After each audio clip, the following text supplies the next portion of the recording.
Hello, good afternoon. Welcome to the Valentine edition of Weekend Central. This bulletin is coming to you live from the news hub here at Adesawe Kanda. We are live on Facebook as TV3 Ghana and on DSTV as channel 279. My name is George Queenie. The headlines this afternoon. At least 3 persons feared dead and vehicles burned in a fuel tanker explosion at Nsawam. We will arrive at the scene shortly. Interpol deletes the name of embattled former finance minister Ken Ofori-Atta from its red notice list.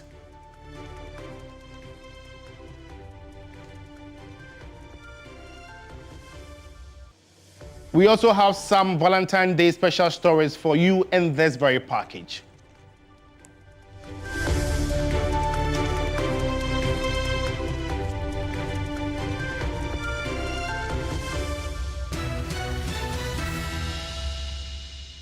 And now let's set it for the details of these stories. And just so you know, you can get interactive with us.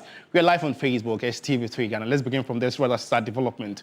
3 persons are feared dead following a fuel tanker explosion at Ntwaso on the Accra-Nsawam Highway in the eastern region. Several others who sustained life-threatening injuries have been rushed to the Nsawam Government Hospital for treatment.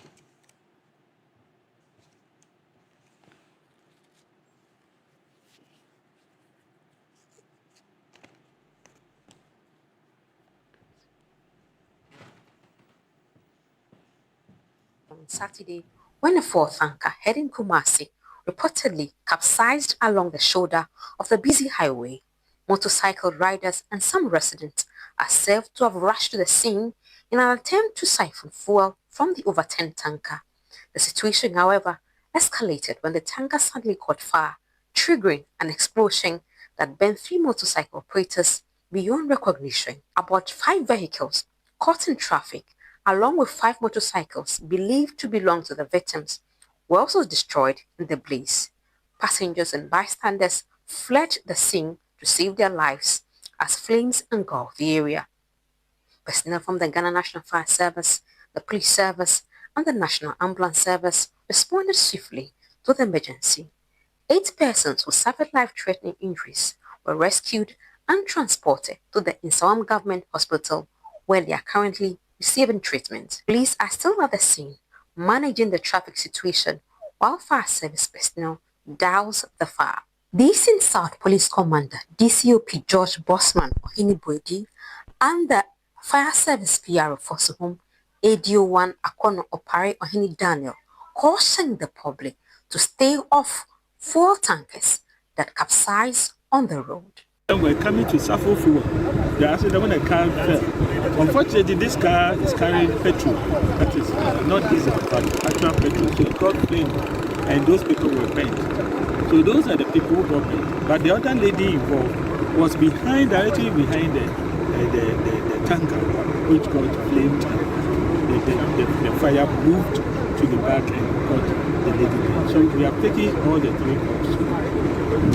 So we have brought in recovery trucks to cool them so that they can have fluid within that stretch of road. Biana same incident issue was happening to our airport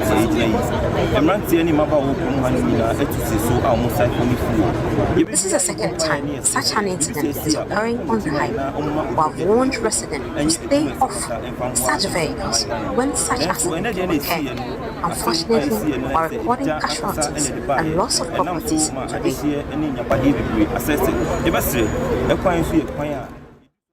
Well, this is the situation. Let's engage the fire service. Let's go into the telephone lines and engage the PRO of the SUM division of the fire service. That's ADO1 Akono Opare Ohini Daniel.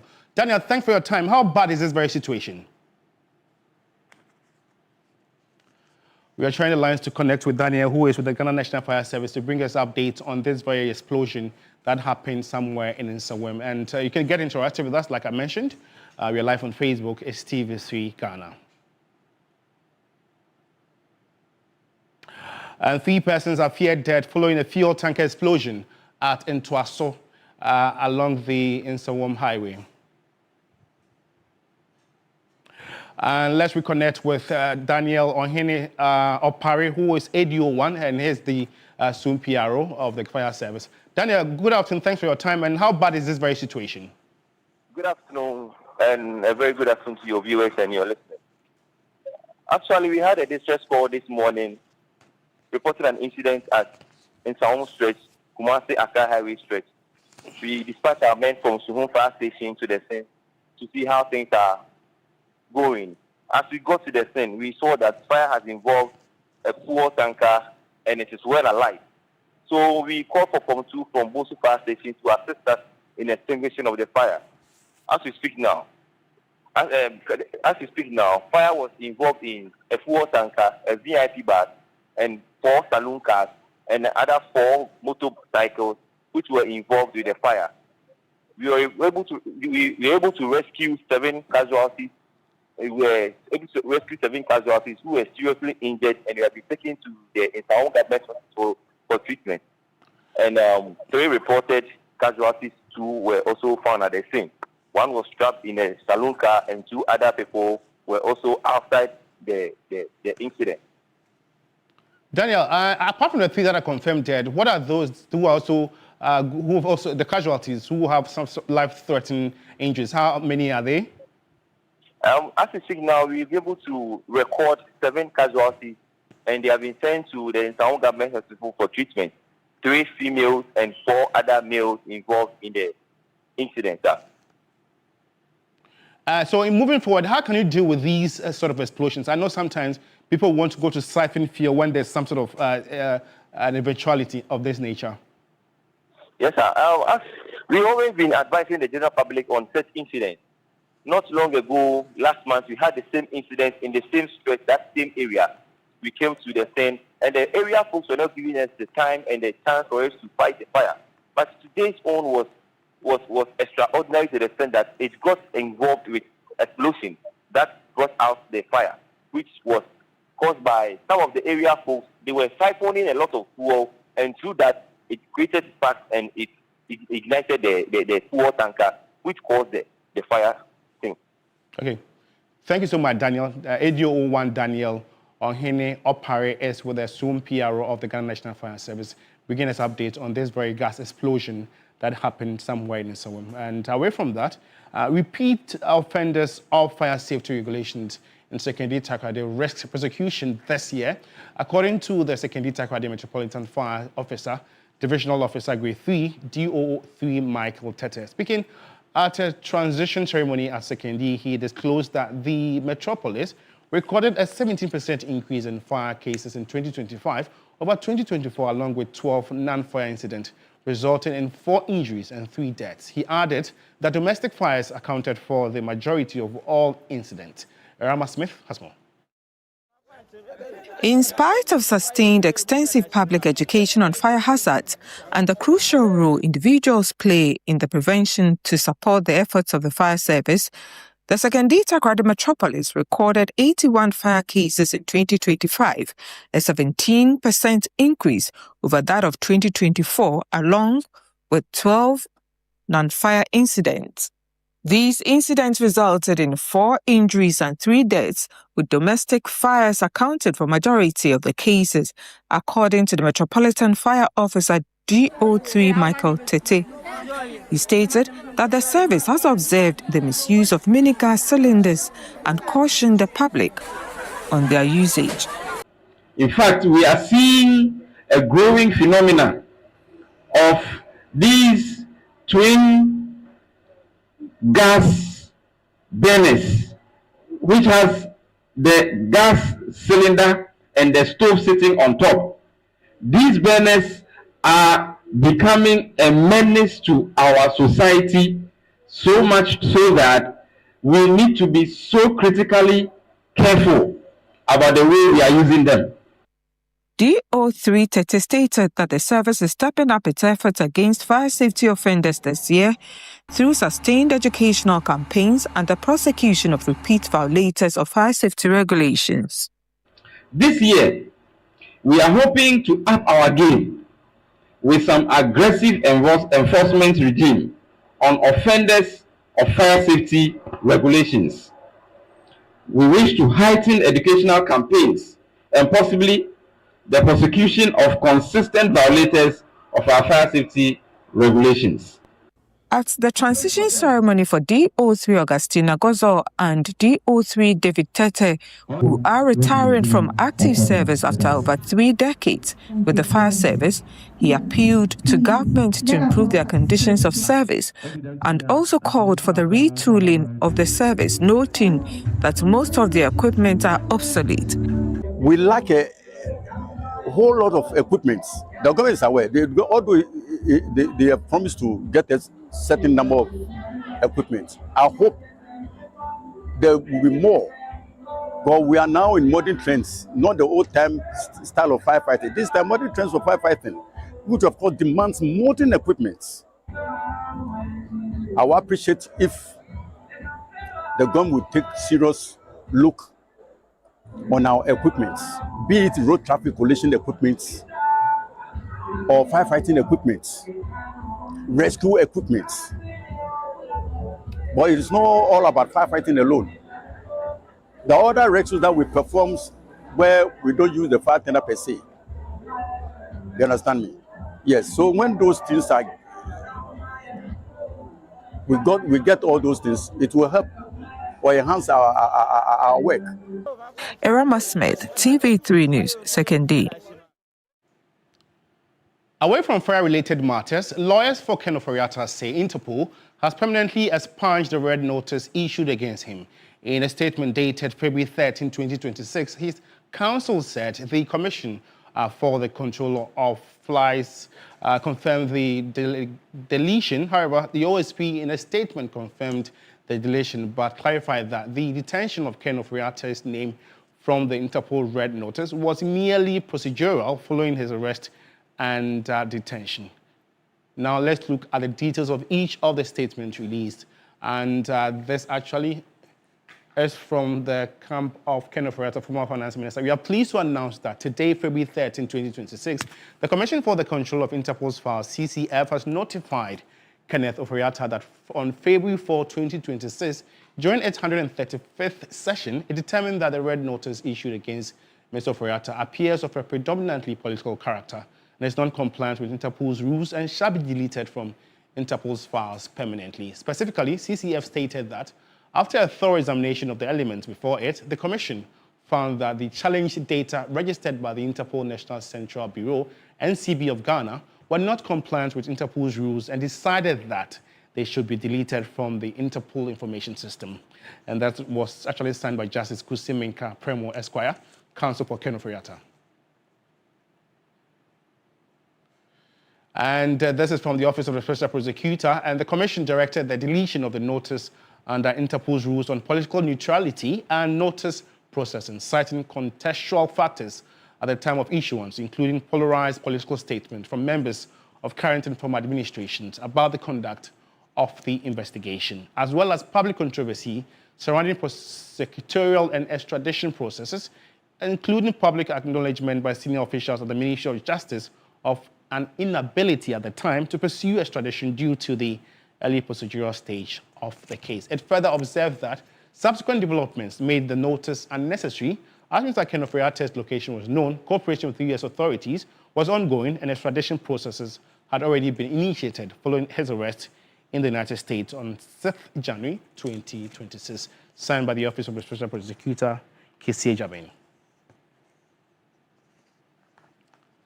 Well, still on this very development, we've been engaging lawyers on what this development potentially means for the pending legal processes against Ken Ofori-Atta. We spoke to lawyer Martin Pebu and Kofi Bento earlier. Take a listen.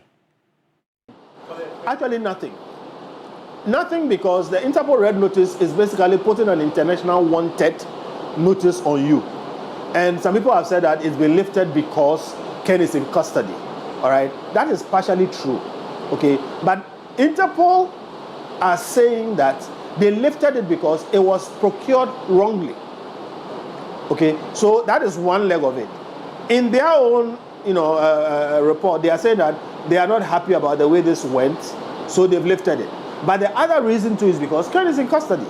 So yes, it has been lifted. In any case, Those who are saying it's been lifted because Ken is in custody, it doesn't stand to reason, because if they say now we know Ken, where Ken is and where he can be reached, we knew that before the Interpol Red Notice. Ken told them where he was. Everybody knew it. He told them how he could be reached. His lawyers were here. He offered to speak to them. So Ken was not a fugitive from justice, as in we didn't know where he was. All right, that is why the Interpol people are saying that this is wrong. So if you ask, what does it do to the current processes? It does nothing. Nothing, because Ken is not going to come simply because that has been lifted. What is going to make Ken come here is for a change in the environment, to convince him that he will not be treated shabbily. Ken is not above the law, but he's also not beneath the law. So he's entitled to everything that he's entitled to. Interpol's decision to take Ken Ofori-Atta off their red notice alert doesn't really change much, okay, in the case Ken Ofori-Atta has, although it hugely embarrasses Ghana as a nation. But it doesn't change much. When I say it doesn't change much, what I mean is that currently, as we speak, there are two cases against Ken Ofori-Atta. The ICE case is facing in the US, which can lead to his deportation. And then number two, the extradition proceedings. So you see that the American, we've applied to the US to extradite Ken Ofori-Atta to Ghana. So when it succeeds, the American government can arrest him. He's in the US. So the American government doesn't need the Interpol red notice alert in order to arrest Ken Ofori-Atta. No. The most important thing is that once the proceedings get to a stage, that's the extradition proceedings, where they agree that there is merit in what we've applied to them, the American government will go in and arrest him. So it's not like we've lost. Yes. So they putting him on the list at the time just sought to blacklist him, but it didn't substantially affect Ken aside. Yeah, it blacklisted him a bit in terms of his business dealings. Remember, he was put on the red notice in June 2025. I think, yeah, ending of June 2025. Yeah, so it only made some businesses more difficult. That's more business difficult, but it didn't change much. So now, the key point is either the ICE case would lead to his deportation to Ghana, or the extradition case we are doing will lead to his arrest, because in order for the extradition case to continue, the first thing, once the US government agrees that there is merit, etc., they will first arrest him in order to let the court case go on.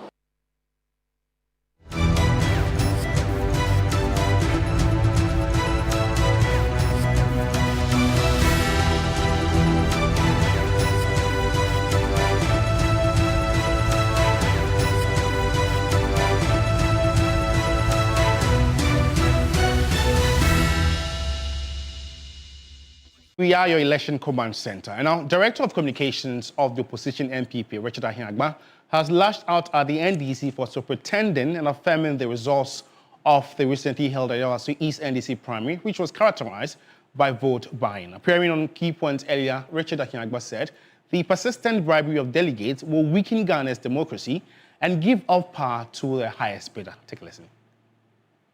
On the matter, and in doing so, have lost the opportunity for all of us to engage this matter expressly.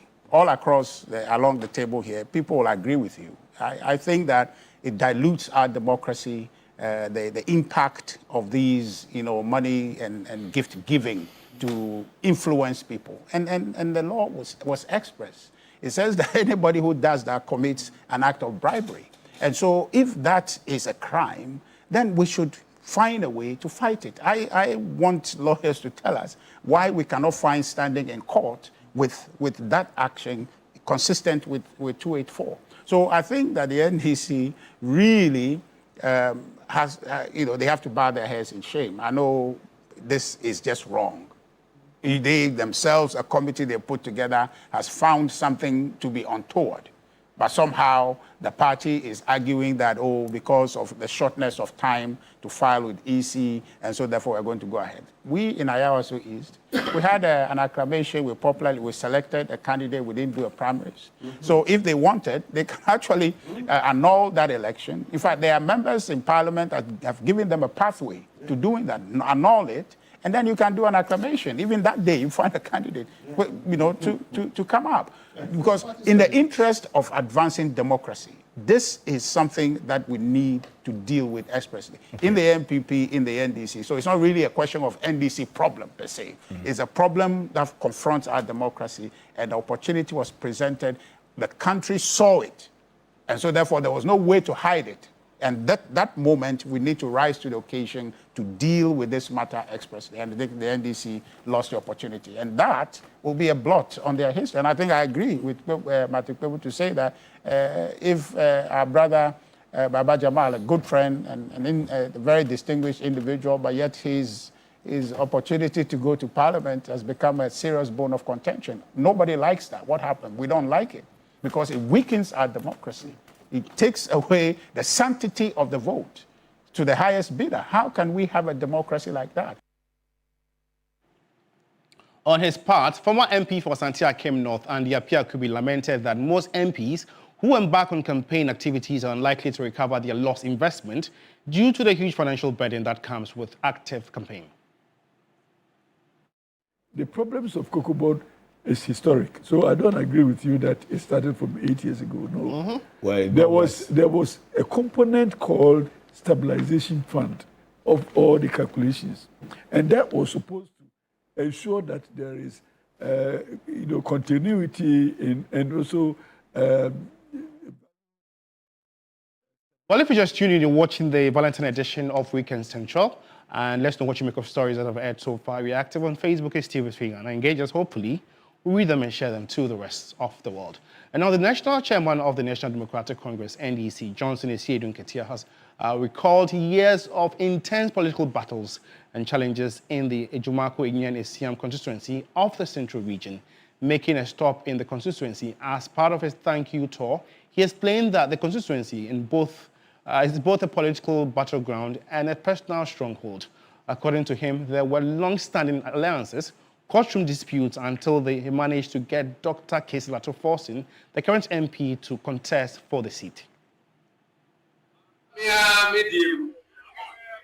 If it's a constituency, many almost started the Kitao Ache, many Dr. Enos.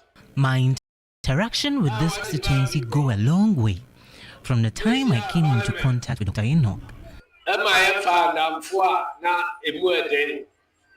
about you be bedru so and also be a dear friend Edumase over Jim Dr. Enos Sa and you see it no.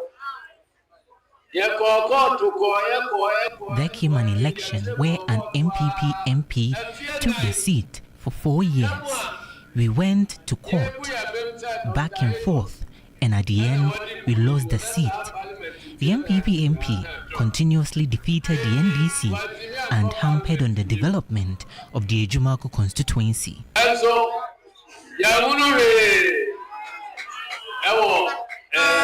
Ejumako constituency. When I'm a general secretary, and I'm a Then I got to meet Dr. Kesilato Forson. Then I got to meet Dr. Kesilato Forson in the UK. And after conversation, he expressed interest in politics. Ultimately, he won the seat back for the NDC. And I'm so at the end, I said,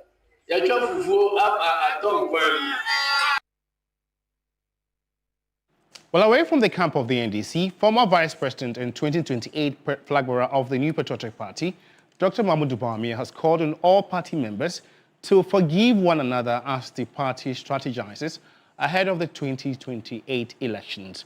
Dr. Bawumia was speaking at a Thanksgiving ceremony at the National Mosque on Friday. The 2028 presidential candidate of the New Patriotic Party, NPP, Dr. Muhammadu Bawumia, together with the party's leadership, arrived at the National Mosque to offer prayers following the party's presidential election that led to his nomination as the party's flag bearer.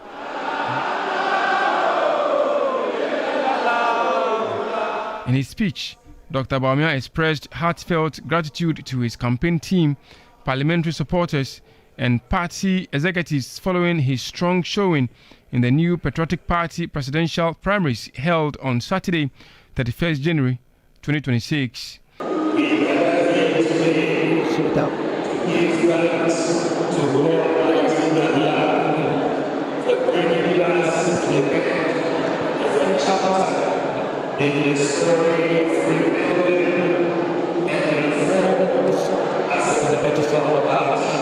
Dr. Bawumia called on all party members to forgive one another for the sake of party unity.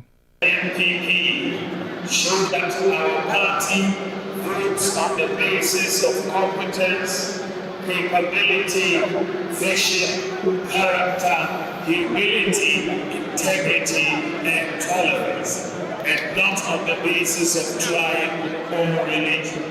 And that is why on this day, as we celebrate and give thanks together, I want to ask us all from the bottom of my heart to forgive each other. Dr. Bawumia was accompanied by several high-profile personalities in the party, including former Majority Leader Osechi Mensah 2024 running mate Dr. Matthew Poku Prempeh, and the NPP General Secretary Justin Frimpong Kondia, among others.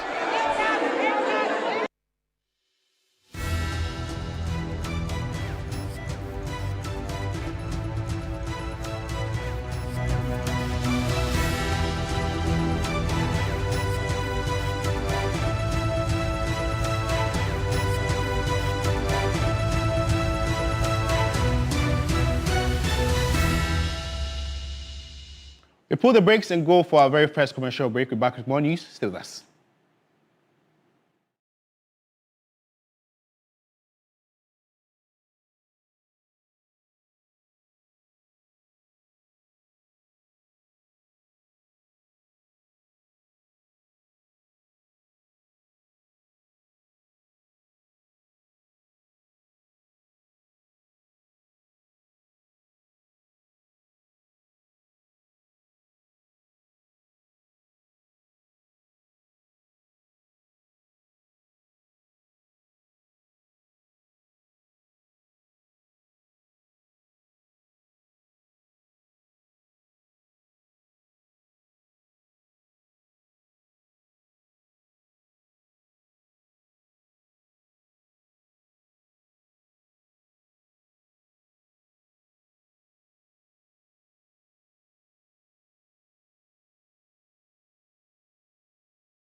ongoing African Union Summit in Ethiopia.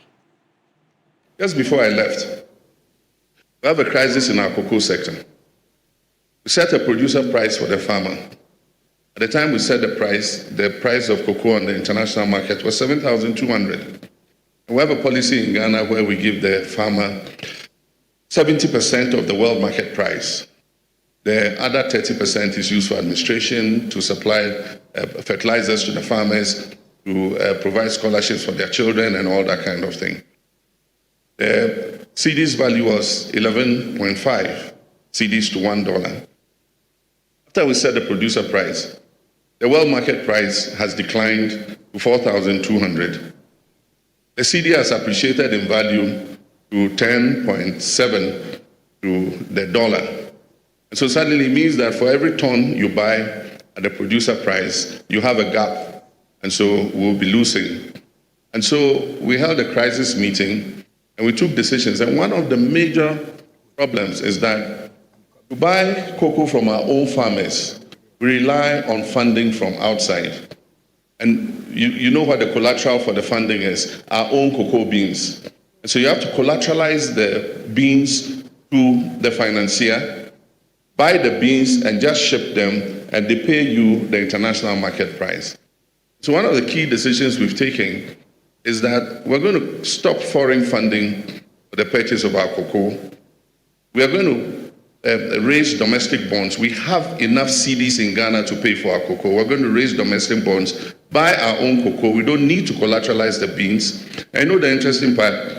We have the capacity to process 400,000 tons of those beans, processing capacity in Ghana. But because the beans are collateralized, we cannot even allocate those beans to the local processors. We have to ship all the beans outside. Now, if we buy the beans ourselves, we can take 400,000 tons out of the beans and give to our local processors to add value. That is what the Accra research is about. Let's listen on the cocoa sector crisis, and former MP for Asante Akim North, Apia Kubi, says cocoa sector crisis is historical. He spoke on key points earlier today.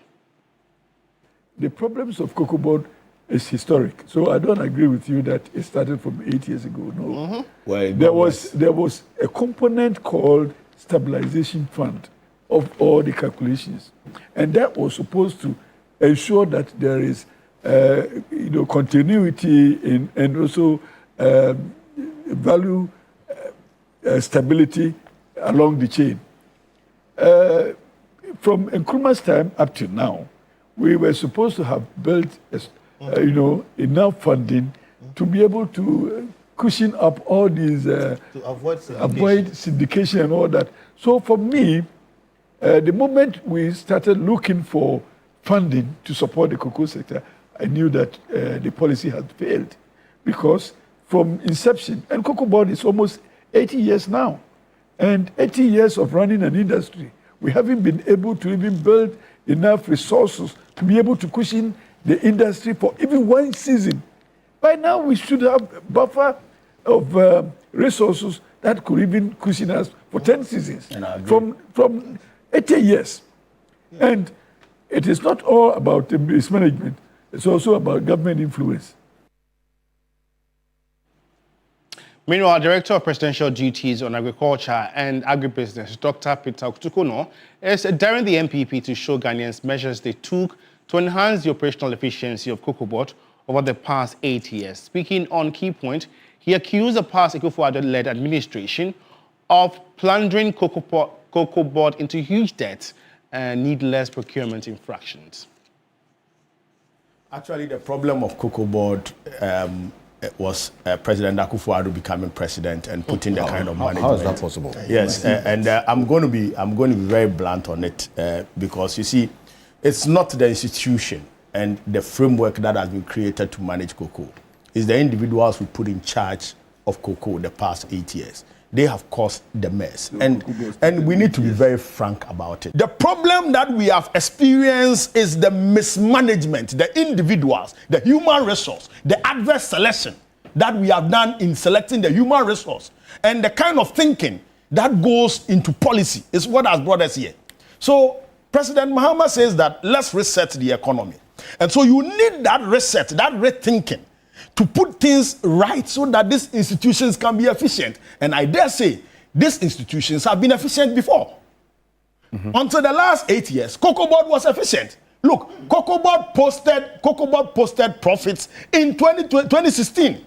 Go and check the balance sheets of Cocoa Board and see how Cocoa Board was doing in 2016. In 2016, the total equity of Cocoa Board was 1.79 billion Ghana cedis. In 2024, they posted total equity in deficit of about 3.8 billion cedis. And you are telling me that there's no difference? There's a big difference. Okay. You have the case whereby you have a current liabilities of about 20.2 billion in 2024, when in 2016 we're posting 1.6 billion. And you are telling me that there's no difference. If we put the right measures in place, we can be efficient. And so this is the reforms that President Mahama is bringing. I'm sure my outfit gives me away at Valentine's Day, and so we're bringing some stories. As we celebrate Valentine's Day, Ghana's markets are turning red and white as flower vendors prepare for one of their busiest seasons. While 14th February is widely celebrated as National Chocolate Day, flowers remain one of the most powerful symbols of affection. But behind every bouquet is a story of hard work and love. And you know, across the country, flower shops are buzzing with activity as more Ghanaians embrace the culture of expressing love with roses, tulips, and beautifully crafted bouquets. Traditionally, gifts given on Valentine's Day lean toward clothes, chocolates, and surprise getaways. Flowers were often seen as expensive, foreign, or reserved for weddings and solemn occasions. Today, however, social media, global trends, and a growing middle class are shaping how love is expressed. Florists say demand has doubled, sometimes tripled, during the Valentine's season. But Valentine's is a day where it's a hallmark moment. So it's a day where we as humans want to be able to celebrate love and show that through flowers. And the rose has been a significant flower in that journey in terms of symbolism of love. Data shows that in 2023, Ghana imported about 137 tons of fresh flowers valued at approximately $252,000. Kenya remained Ghana's largest flower supplier, accounting for over $161,000 worth of flowers, followed by Netherlands at about $42,000. Flowers are generally very expensive because these ones are imported, okay? And when they are coming in, they have to come in by air. So the cost of freight, and also the next part that makes it very expensive is even how we keep them. So for you to keep your flowers very fresh, you need a cold room. And the cold room has to be on. So this is our cold room. The cold room has to be on the entire time, like every single minute it has to be on. For Tamara, running a flower business goes beyond arranging petals. Obviously, like any investment or any business in Ghana, it is an investment, but it's something that is very fulfilling, and the fact that people are loving the product that much more just makes it more worth the investment. Beyond romance, the growing floral culture is creating business opportunities and has become a booming seasonal economy, especially in the capital, Accra.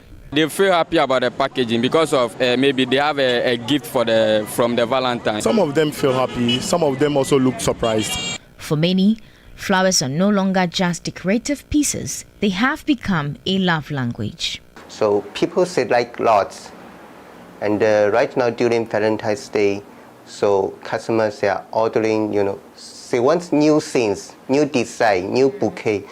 What was once considered a foreign tradition is now taking root locally, with young people in particular choosing blooms as their preferred way to say, I love you.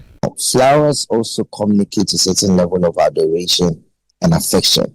If you look at sometimes when people are receiving a very important guest at the airport, they meet them with a bouquet of flowers. It's a signal of deep affection and admiration for the person you're dealing with.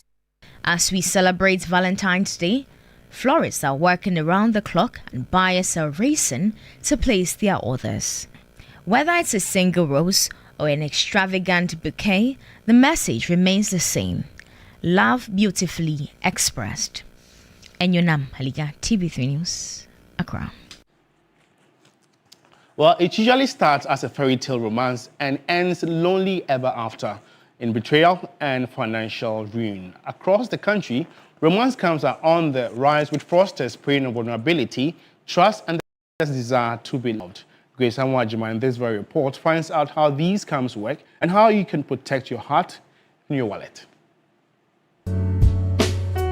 I'm thinking about how people fall in.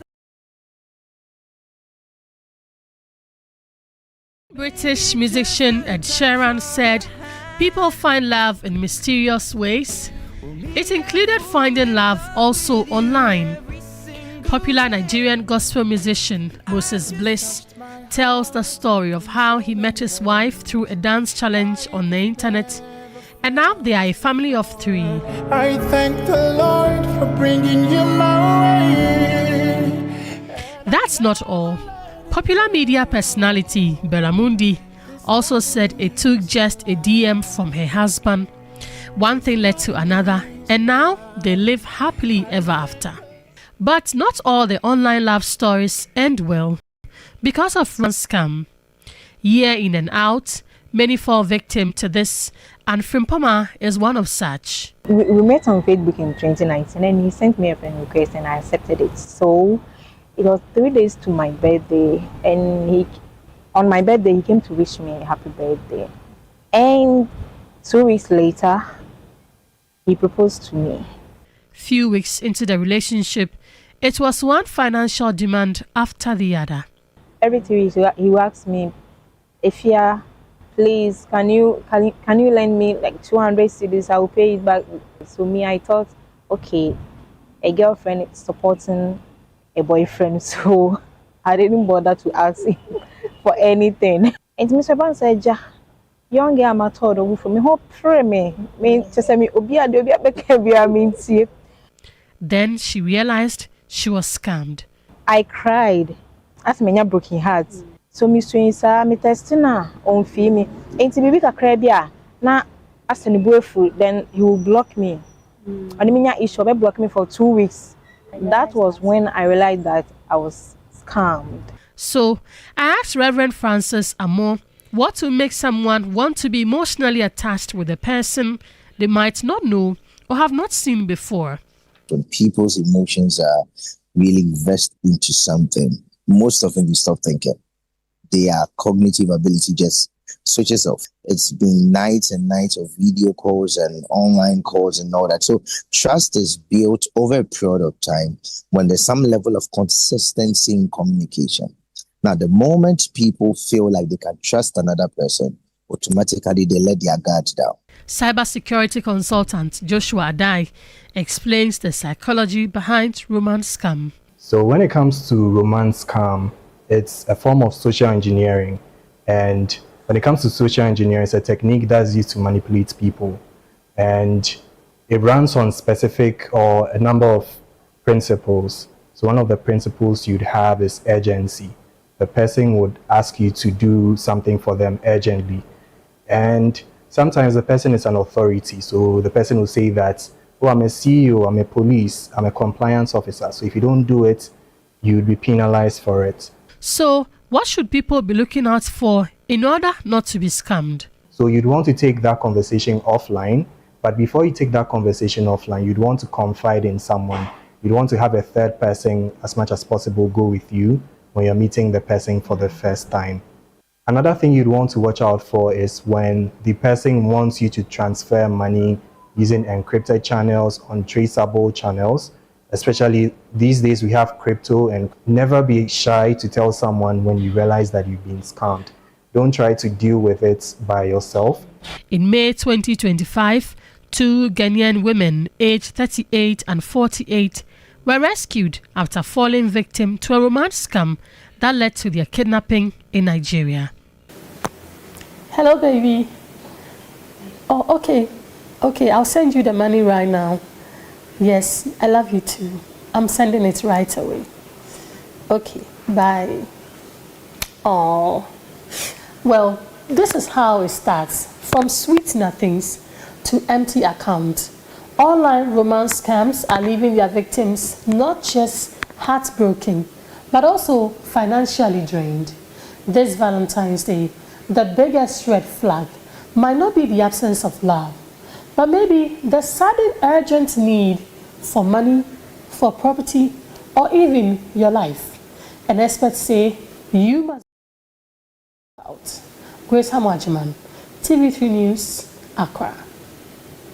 Oh, that was a good report of my colleague Grace Hamwajiman. So be on the lookout and ensure that you don't get yourself involved in romance scam. And away from that, are Ghanaians waiting longer before they say I do? Marriage is no longer the early milestone it once was for many Ghanaians, as more young adults delay trying the knot amid rising costs of living, longer years in school, and evolving ideas about family and independence. Recent population data suggests the average age at first marriage is on the rise, pointing to deeper social and economic changes influencing how and when people choose to get married. Nura Mohammed has more in the story.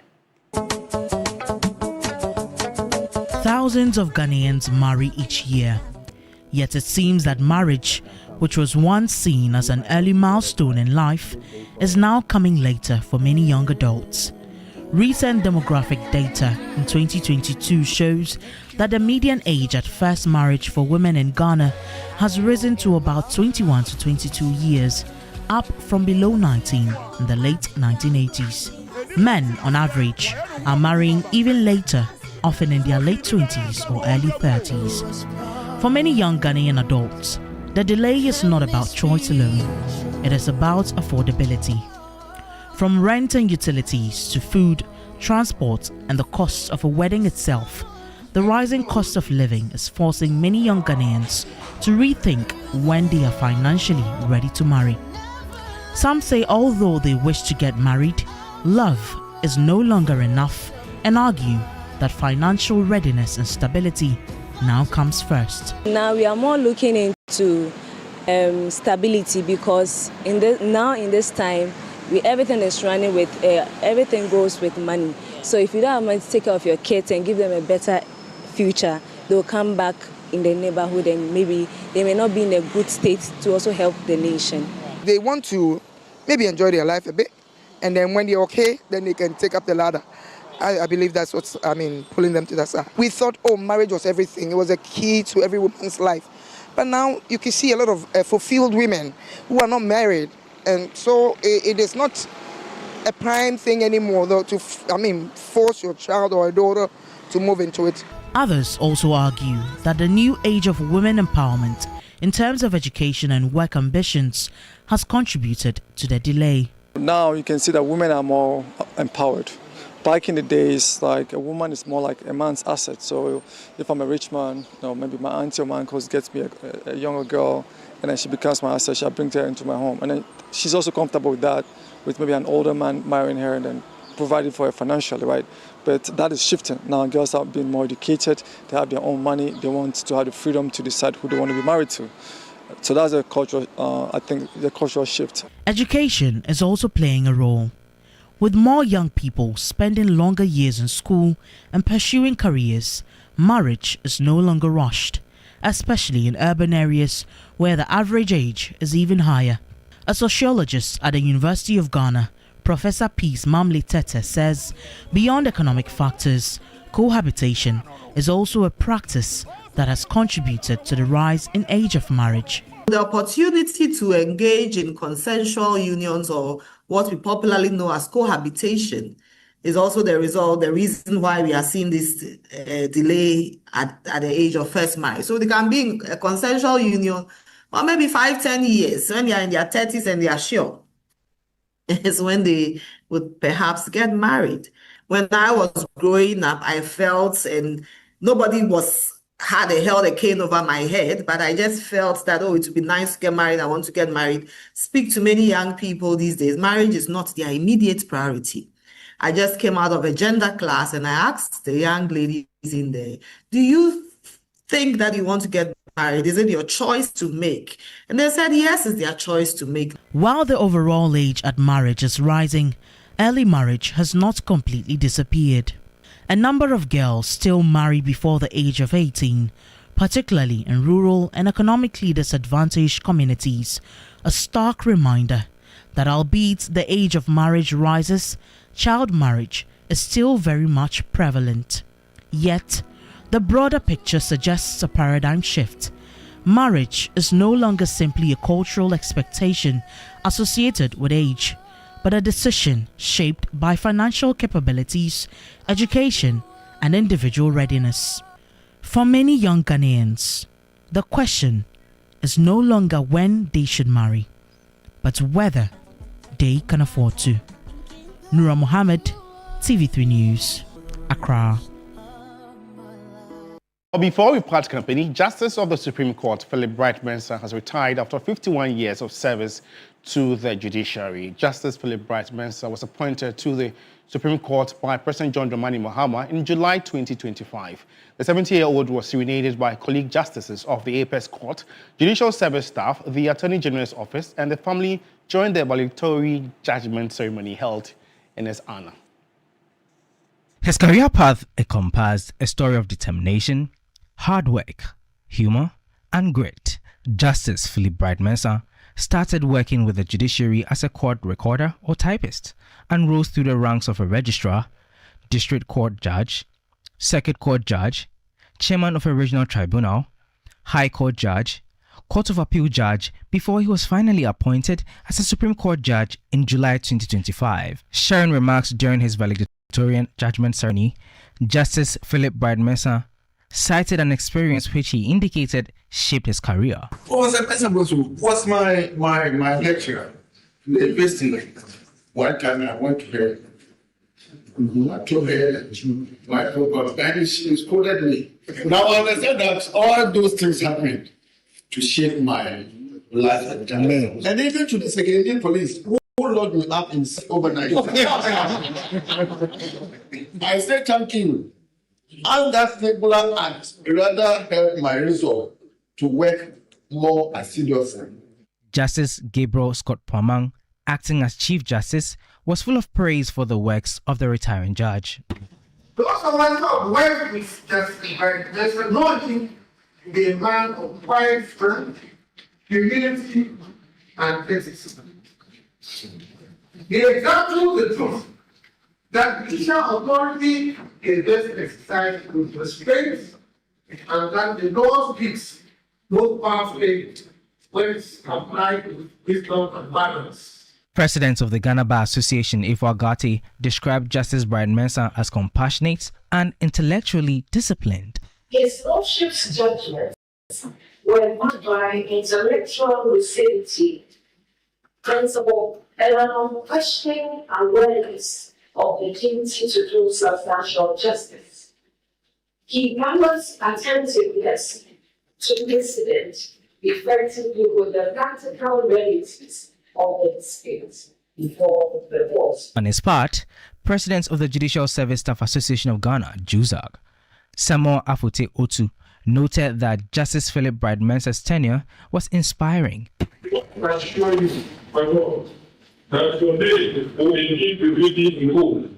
And if you will never forget your immense contribution to the growth and success of the society. Justice Philip Bright Mensah ends his judicial journey after 28 years as a judge and 23 years as a judicial service worker, defining progression within Ghana's justice system. Lord Idwasari, TV3 News, Accra. Well, on that legal note, that's all time will permit us. As loving as it is, our producer, lawyer Dennis Parbury, has promised us bars of chocolate as part of Valentine's Day. We are grateful, sir. And also, if you're watching home, you're wondering what to give to your loved one, just think of King's Bite. One way will be helping in resolving the cocoa sector crisis. My name is Josh Quinn. For more news updates, just log on to our website, s3news.com. Thanks for watching. It's always a pleasure coming your way. Good afternoon.